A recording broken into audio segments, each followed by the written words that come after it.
नमस्कार, न्यूज 18 आप देख रहे हैं। मैं हूं आपके साथ में मनदीप। खबरों की शुरुआत करते हैं। बड़ी खबर लखनऊ से मिल रही है। सीएम योगी आदित्यनाथ की बड़ी बैठक शुरू हो चुकी है। मंत्रियों के साथ में सीएम योगी की बैठक शुरू हो चुकी है। अलग अलग विभागों के अधिकारी भी इसमें शामिल हुए हैं। शास्त्री भवन एनेक्सी में चल रही है बैठक। सभी विभागों के कामों की समीक्षा पर मीटिंग की गई और कामकाज परियोजनाओं की समीक्षा की जाएगी। सरकार के कामों और योजनाओं का जमीनी इंप्लीमेंटेशन देखेंगे और साथ ही पहले की बैठकों में दिए गए दिशा निर्देशों की भी समीक्षा होगी। प्रदेश और केंद्र सरकार की अलग अलग योजनाओं में यूपी पहले स्थान पर चल रहा है, जिसको लेकर मुख्यमंत्री फीडबैक लेंगे।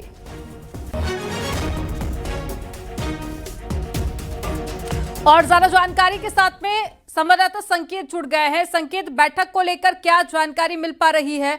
कौन कौन से मुद्दे रहेंगे जिस पर आज इस बैठक में चर्चा होने वाली है और क्या दिशा निर्देश भी मुख्यमंत्री की तरफ से दिए जा सकते हैं? मुख्यमंत्री योगी आदित्यनाथ की ये महत्वपूर्ण बैठक शुरू हो चुकी है और उत्तर प्रदेश के अलग अलग विभागों की आज समीक्षा बैठक है। मुख्यमंत्री योगी आदित्यनाथ ने इस बैठक में सभी विभागों के प्रमुख सचिवों, अपर मुख्य सचिवों और इसके अलावा हर विभाग के मंत्री के साथ में ये बैठक है और इस बैठक में अलग अलग चरणों में बैठक होगी। अभी कुछ देर बाद परिवहन विभाग की बैठक होगी और चिकित्सा स्वास्थ्य विभाग की बैठक इस समय जारी है। यानी कि अलग अलग विभागों की मुख्यमंत्री योगी आदित्यनाथ आज समीक्षा कर रहे हैं। जो तमाम परियोजनाएं हैं, जो तमाम योजनाएं हैं, आखिर उनकी क्या स्थिति है उत्तर प्रदेश में और तमाम जो परियोजनाएं संचालित हो रही हैं वो कब तक पूरी होंगी, क्या उनकी टाइमलाइन है, ये सब मुख्यमंत्री योगी आदित्यनाथ आज की समीक्षा बैठक में देख रहे हैं। और इस बैठक में उत्तर प्रदेश सरकार के मंत्री, चाहे वो स्वतंत्र देव सिंह हो या डिप्टी सीएम ब्रजेश पाठक हो या बेबी रानी मौर्य हो, तमाम मंत्री इस बैठक में मौजूद हैं। उत्तर प्रदेश सरकार के सभी जो स्वतंत्र प्रभार मंत्री हैं, कैबिनेट मंत्री हैं, इस बैठक में मौजूद हैं। योगी आदित्यनाथ की ये एक महत्वपूर्ण बैठक है। मुख्यमंत्री योगी आदित्यनाथ इस बैठक में एक एक बिंदु पर उत्तर प्रदेश के विकास से जुड़ी तमाम परियोजनाएं जो संचालित हो रही हैं उनका इस बैठक में फीडबैक ले रहे हैं और कौन सी परियोजना किस तारीख तक पूरी होगी इसकी भी बातचीत कर रहे हैं। यानी कि उत्तर प्रदेश में सुशासन और विकास का जो मुख्यमंत्री योगी आदित्यनाथ का एजेंडा है उसके तहत आज मुख्यमंत्री योगी आदित्यनाथ सभी विभागों के प्रमुख सचिव और अपर मुख्य सचिव मंत्रियों के साथ में विभाग वाइज अलग अलग बैठक कर रहे हैं और ये बैठक एनेक्सी में शुरू हो चुकी है। कुछ देर पहले ये बैठक शुरू हुई है और सभी विभागों के जो मंत्री हैं वो इस बैठक में अलग अलग विभागों के मंत्री मौजूद हैं। इसके अलावा अलग अलग विभागों के प्रमुख सचिव मौजूद हैं और ये एनेक्सी के इसी सभागार में मुख्यमंत्री योगी आदित्यनाथ की महत्वपूर्ण बैठक चल रही है और अलग अलग सेशन हैं इस बैठक के, जिसमें चाहे वो परिवहन विभाग हो या बिजली विभाग हो या फिर वित्त विभाग हो, वहीं दूसरी तरफ चाहे वो चिकित्सा और स्वास्थ्य विभाग हो, यही महिला एवं बाल कल्याण विभाग हो, सभी विभागों की बैठक आज मुख्यमंत्री योगी आदित्यनाथ कर रहे हैं और इसमें एक एक परियोजना, एक एक योजना की बिंदुवार समीक्षा कर रहे हैं। जो उत्तर प्रदेश सरकार की कोशिश है कि जो तमाम चाहे वो केंद्र और प्रदेश की योजनाएं हैं उसमें पूरी तरीके से आम जन तक वो योजनाएं पहुंचे और जो तमाम परियोजनाएं संचालित हो रही हैं, तमाम इमारतें बन रही हैं, चाहे वो मेडिकल कॉलेज हों या दूसरी इमारतें, उनको तय समय तक पूरा कराया जा सके। सरकार का सीधे तौर पर यही एजेंडा है और मुख्यमंत्री योगी आदित्यनाथ इस बैठक में समीक्षा कर रहे हैं एक एक बिंदु की। ठीक है संकेत, आप नजर बनाए रखिएगा। बैठक को लेकर जानकारी देने के लिए बहुत शुक्रिया आपका। और चलिए खबरों में आगे बढ़ते हैं। मिर्जापुर में धर्मांतरण के बड़े रैकेट का खुलासा पुलिस ने किया है। पुलिस ने धर्मांतरण की शिकायत के बाद में छापा मारकर 11 लोगों को गिरफ्तार कर लिया है और इनके पास से धार्मिक पुस्तक भी बरामद की गई है।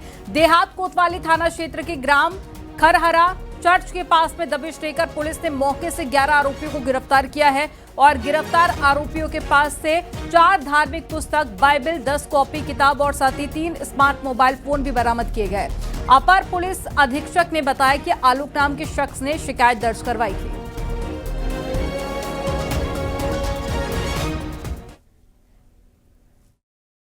ये संडे को कोतवाली देहात का ये मामला है हमारे यहाँ पे, जिसमें 11 लोगों को हमने गिरफ्तार करके जेल भेजा है। इसमें आनंद नाम के व्यक्ति ने हमको ये तहरीर दी और ये सूचना दी, जिसपे तत्काल मुकदमा हम लोगों ने पंजीकृत किया कि धर्म परिवर्तन के प्रलोभन में एक पादरी और उसके परिवारजन एवं अन्य उसके साथीगणों के द्वारा उसको विभिन्न तरीके से इसको प्रलोभन करके उसका धर्म परिवर्तन कर ये प्रयास किया जा रहा था। प्रमुख रूप से इन लोगों का ये जो तरीका होता है वो जो है आर्थिक लाभ के लिए कहते हैं या बच्चों की शिक्षा के लिए प्रोवाइड करने के लिए। मेरठ में पुलिस ने हनी ट्रैप गैंग का खुलासा करके 4 आरोपियों को गिरफ्तार किया है। गैंग में 2 महिलाएं और 2 पुरुष शामिल थे जो व्यापारियों को प्रेम जाल में फंसाकर वसूली करते थे। एक कपड़ा व्यापारी को वीडियो कॉल के जरिए अश्लील वीडियो बनाकर ब्लैकमेल किया गया और लाखों रुपए ऐंठे गए। पीड़ित की शिकायत पर लिसाड़ी गेट थाना पुलिस ने कार्रवाई करते हुए ठगी का सामान और नकदी भी बरामद की है। फिलहाल पुलिस पूरे नेटवर्क की गहराई से जांच कर रही है।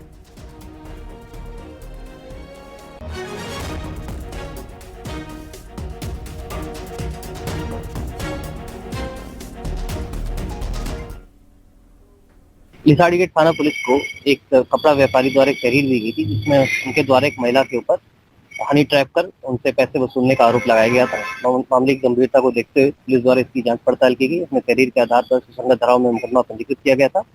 जांच में सारी जो बातें थी सच पाई गई और जानकारी करने में पता चला कि जो कपड़ा व्यापारी थे उनका संबंध अमरीन नाम की एक महिला से हुआ था।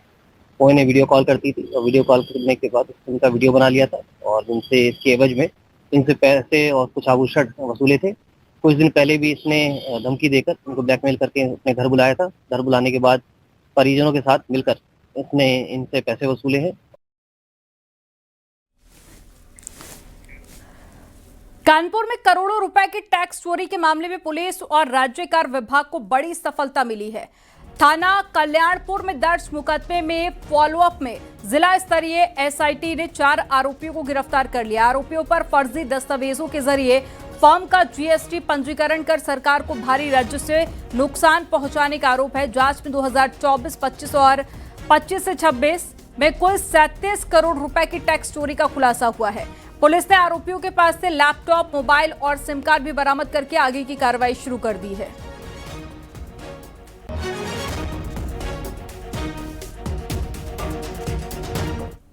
जीएसटी के अधिकारियों के द्वारा एक अभियोग पंजीकृत कराया गया था। इस संबंध में उस विवेचना के दौरान 4 लोगों को गिरफ्तार किया गया है और उनके विरुद्ध आवश्यक विधिक कार्रवाई की जा रही है।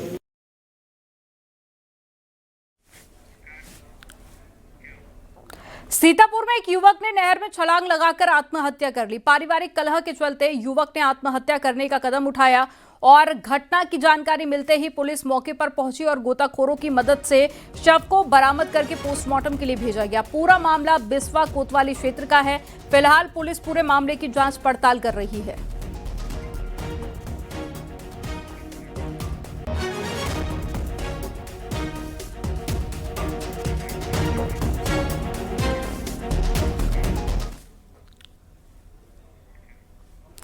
आगरा एयरपोर्ट के सिविल टर्मिनल पर सुरक्षा जांच में डेनमार्क के एक विदेशी टूरिस्ट को 3 जिंदा कारतूस के साथ में पकड़ा गया है। 63 साल के जैस्पर अपने बेटे के साथ में बेंगलुरु जाने वाली फ्लाइट पकड़ रहे थे।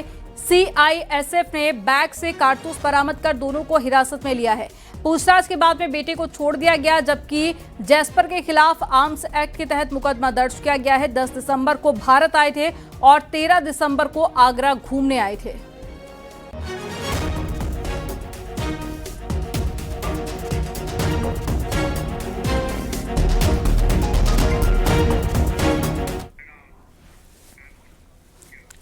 दिल्ली में बढ़ते प्रदूषण को लेकर बड़ी खबर है। 18 दिसंबर से दिल्ली में बिना पीयूसी यानी कि बिना प्रदूषण सर्टिफिकेट के गाड़ियों को डीजल या फिर पेट्रोल नहीं मिलेगा। दिल्ली में कहीं भी ट्रक कंस्ट्रक्शन मटेरियल लाता दिखाई दिया तो गाड़ी सीज होगी और हैवी पेनल्टी लगेगी।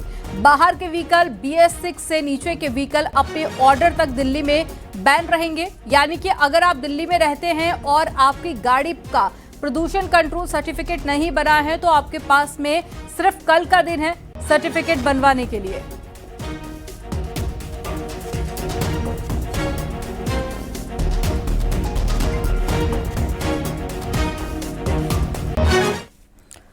कुशीनगर से खबर है, जहां पर रेड हिल्स ग्रुप पर इनकम टैक्स की रेड देखी गई। 15 सदस्यीय इनकम टैक्स की टीम ने छापा मारा है और जमीन के कारोबार से जुड़ा है रेड हिल्स ग्रुप और ग्रुप के मालिक आलमगीर अंसारी का कई विवादों में नाम आ चुका है। जाली करेंसी मामले में भी नाम शामिल रह चुका है। लड़की का धर्म परिवर्तन कराकर निकाह कराने का भी आरोप है। कसिया थाना क्षेत्र पंडित दीनदयाल नगर और साथ ही मल्लूडीह स्थित घर पर छापा मारा गया।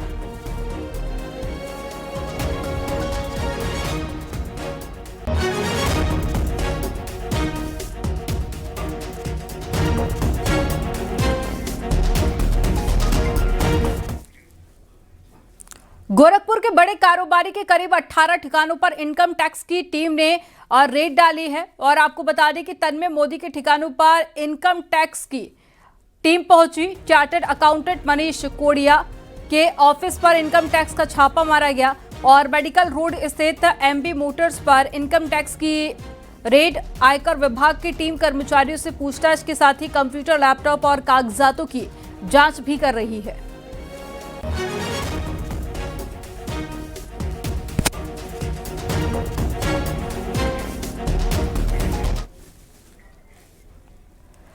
कानपुर देहात से खबर है जहां पर विदेशी महिला की संदिग्ध परिस्थितियों में मौत हो गई है। ब्राजील की रहने वाली मृतक महिला पश्चिम बंगाल जाते वक्त उसकी तबीयत बिगड़ गई थी। टैक्सी से मथुरा से पश्चिम बंगाल जा रही थी महिला। कुंभी पेट्रोल पंप के पास में तबीयत बिगड़ गई। हार्ट अटैक की आशंका जताई जा रही है। पुलिस ने ब्राजील दूतावास को इसकी जानकारी दी है। अकबरपुर क्षेत्र की घटना है।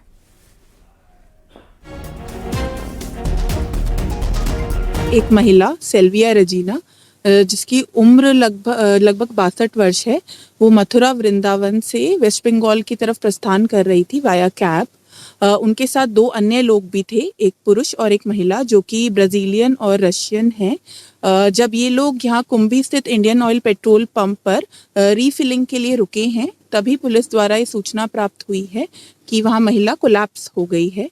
उन्हें जब उपचार के लिए डिस्ट्रिक्ट हॉस्पिटल लाया गया तो डॉक्टर्स ने उन्हें बॉड डेड डिक्लेयर कर दिया गया है। इस संबंध में मिनिस्ट्री ऑफ एक्सटर्नल अफेयर्स और होम डिपार्टमेंट से कम्युनिकेशन किया जा रहा है। जो भी अग्रिम कार्रवाई है वो की जाएगी। यूपी में घुसपैठियों की तलाश चल रही है। उन्हें डिटेंशन सेंटर में रखने की तैयारी हो चुकी है। अवैध बस्तियों में घुसपैठिए ढूंढे जा रहे हैं, लेकिन लखनऊ समेत राज्य के कई जिलों में घुसपैठिए भाग चुके हैं। लखनऊ के हजरतगंज के डालीबाग इलाके की एक बस्ती में सन्नाटा ही पसर गया है। आपको रिपोर्ट में दिखाते हैं।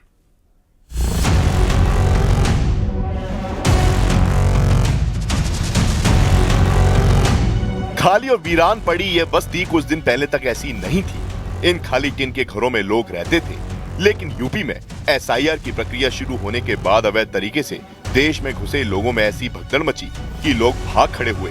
नतीजा ये हुआ कि अवैध बस्तियां खाली हो गईं। लखनऊ के हजरतगंज के डालीबाग इलाके की इस बस्ती में भी वही हुआ। तरफ की अगर हम नजर डालें तो आप यहाँ पर देखिए, पीछे की तरफ भी यहाँ पर देखिए तस्वीरों में, ये भी इलाका पूरी तरीके से खाली हो चुका है। सरकारी जमीन खाली हो चुका है। यहाँ जो लोग रहते थे वो कहाँ गए, इस बारे में किसी को जानकारी नहीं है। पुलिस के सामने सबसे बड़ी चुनौती इस वक्त यह है कि पता लगाएं कि ये लोग आखिरकार गए तो कहां गए। इस बस्ती की हालत देख के पता चलता है कि घुसपैठियों की धरपकड़ शुरू होने के बाद वहां कैसी हालत हुई होगी, क्योंकि बस्ती के आसपास लोगों का सामान बिखरा नजर आया। यहाँ टिन के शेड से जो मकान बने थे वो पूरी तरह खाली दिखे। जरा तस्वीरों में ये टिन सेट का घर है और इस घर में ये लोग रहा करते थे। बाकायदे यहाँ पर इलेक्ट्रिक कनेक्शन वगैरह भी यहाँ पर है और इसे काटने का आदेश यहाँ पर दिया गया है नगर निगम के द्वारा। इलेक्ट्रिक लाइन यहाँ पर काट दी गई है और यहाँ से इस इलाके में जो भी लोग अवैध तरीके से रह रहे थे, पूरी तरीके की से ये सरकारी जमीन अब खाली है। भले ही ये बस्ती अवैध थी, लेकिन यहाँ बिजली का कनेक्शन था, जिसे बस्ती के खाली होते ही पूरी तरह काट दिया गया। यानी इस अवैध बस्ती की बत्ती गुल कर दी गई। आप लोग को इलेक्ट्रिक कनेक्शन काटने का आदेश दिया गया है? जी जी, तो पूरा काट दिए हैं जी। अब यहाँ से लोग पलायन कर गए, भाग गए, फरार हो चुके हैं। कहाँ गए हैं इसकी जानकारी? इसका कोई जानकारी नहीं। यूपी में मुख्यमंत्री योगी आदित्यनाथ के आदेश के बाद डिटेंशन सेंटर बनाए गए, जिसमें बांग्लादेशी घुसपैठियों और रोहिंग्याओं को रखा जा रहा है। लेकिन खबर आई कि बड़ी संख्या में लोग इस वजह से भाग गए क्योंकि उन्हें डर था कि वो पुलिस की हत्थे ना चढ़ जाएं। इस बीच मुख्यमंत्री लगातार एसआईआर पर नजर रख रहे हैं, क्योंकि उनके मुताबिक करीब 4 करोड़ लोगों ने फॉर्म नहीं भरा है, जबकि उन्हें फॉर्म भरना चाहिए था। संख्या बढ़नी चाहिए 15 करोड़ 44 लाख से 16 करोड़ तक, लेकिन ये संख्या बढ़ी नहीं है, घटी है। 15 करोड़ 44 लाख से घट करके ये हो गई है 12 करोड़ का। ये जो 4 करोड़ का गैप है, ये मिसिंग है। ये आपका विरोधी नहीं है, इसमें से 85 से 90% आपका मतदाता है। यानी यूपी में एक तरफ एसआईआर और डिटेंशन सेंटर में रखे जाने के डर से घुसपैठियों में भागम भाग मची है, वहीं दूसरी ओर जो लोग यूपी के वोटर हैं और किसी तरह से एसआईआर फॉर्म नहीं भर पाए हैं, उनकी खोज की जा रही है ताकि घुसपैठियों के चक्कर में वो लोग वोटर लिस्ट से बाहर ना हो जाएं, जिनका वोटर लिस्ट में होने का हक है।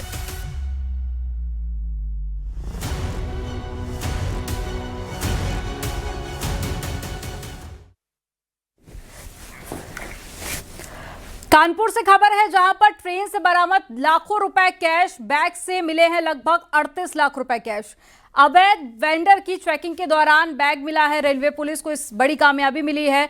500, 200 और 100 रुपए की गड्डियों से भरा मिला है बैग। आयकर विभाग को इसकी जानकारी दी गई है।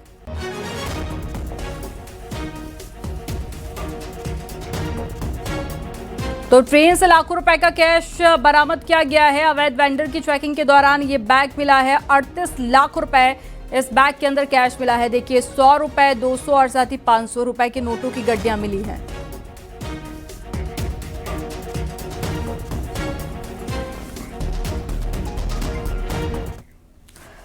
जौनपुर में इकलौते बेटे ने अपने माता पिता की हत्या कर दी और दोनों के शव बोरे में भरकर गोमती नहर में फेंक दिए।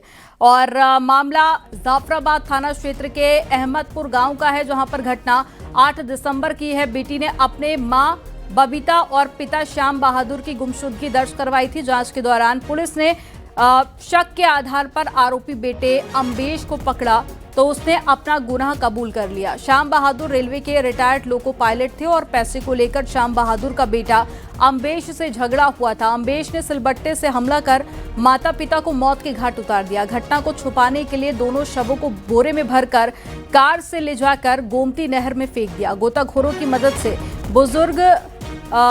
पुलिस बुजुर्ग दंपत्ति के शवों की तलाश कर रही है। जौनपुर में ये पूरा मामला सामने आया है।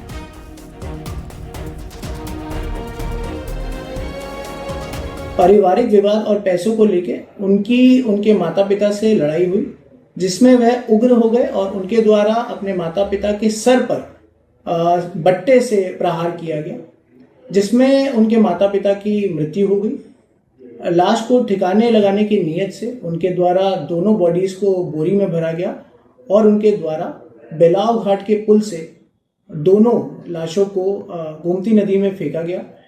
तत्काल पुलिस द्वारा सुसंगत धाराओं में मुकदमा पंजीकृत किया जा चुका है। अम्बेश कुमार से गहनता से पूछताछ की जा रही है।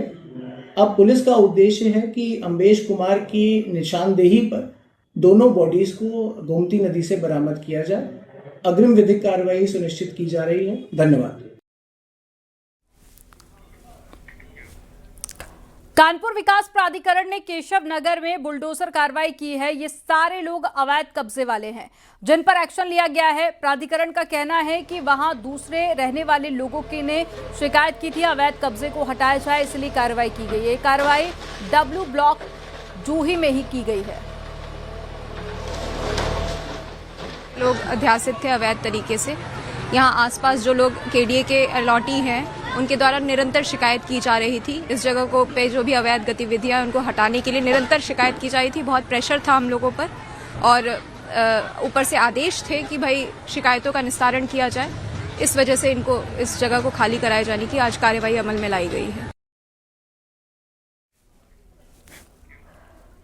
प्रयागराज से खबर है जहां पर कर्नलगंज थाना क्षेत्र में 12वीं के छात्र पर जानलेवा हमला किया गया। युवक पर हमले की वारदात पास में लगे सीसीटीवी कैमरे में रिकॉर्ड हो गई है। 14 दिसंबर की देर शाम घर से सामान लेने निकले छात्र पर हमला किया गया। वीडियो फुटेज में साफ तौर पर नजर आ रहा है कि 6 से 7 युवक पिटाई कर रहे हैं। जमीन पर गिरने के बाद में ईंट पत्थरों से सिर कुचलने का आरोप लगा है। छात्र के बेहोश होने पर मरा समझकर हमलावर फरार हो गए। थाना कर्नलगंज क्षेत्र के सलोरी इलाके की घटना है।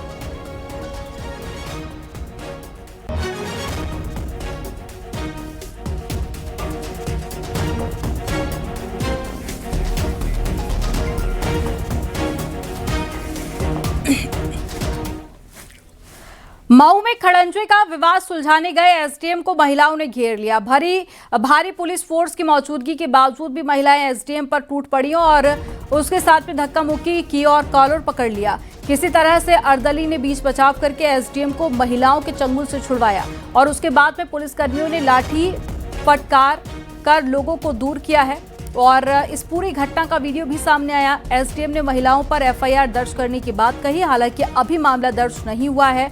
मामला मधुबन तहसील क्षेत्र का है। आपको बता दें कि महिलाएं रास्ते का विरोध कर रही थी।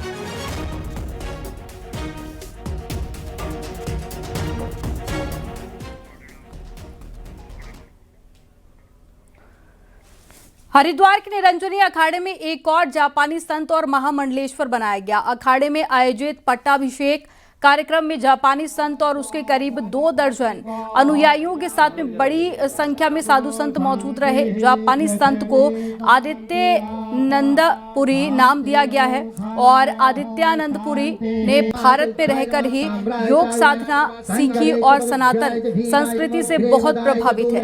अखाड़े के सचिव महंत रविंद्रपुरी ने बताया कि संत जापान के टोक्यो में आश्रम चलाते हैं और सनातन का प्रचार करते हैं।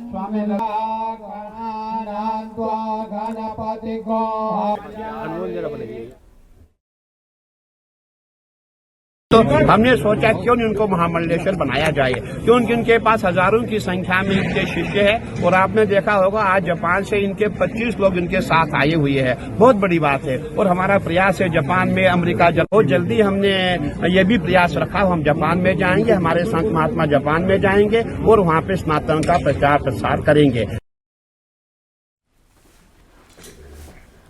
वाराणसी में नगर निगम द्वारा कई मठों को टैक्स बकाया नोटिस जारी किया गया है और आपको बता दें कि संतों में हड़कंप मचा हुआ है। नोटिस में सीवर और हाउस टैक्स समेत अन्य टैक्स न चुकाने पर मठों को कुर्क करने का निर्देश दिया गया। संतों ने पातालपुरी मठ में बैठक कर देश भर के मठों और मंदिरों को टैक्स मुक्त कराने का आह्वान किया है।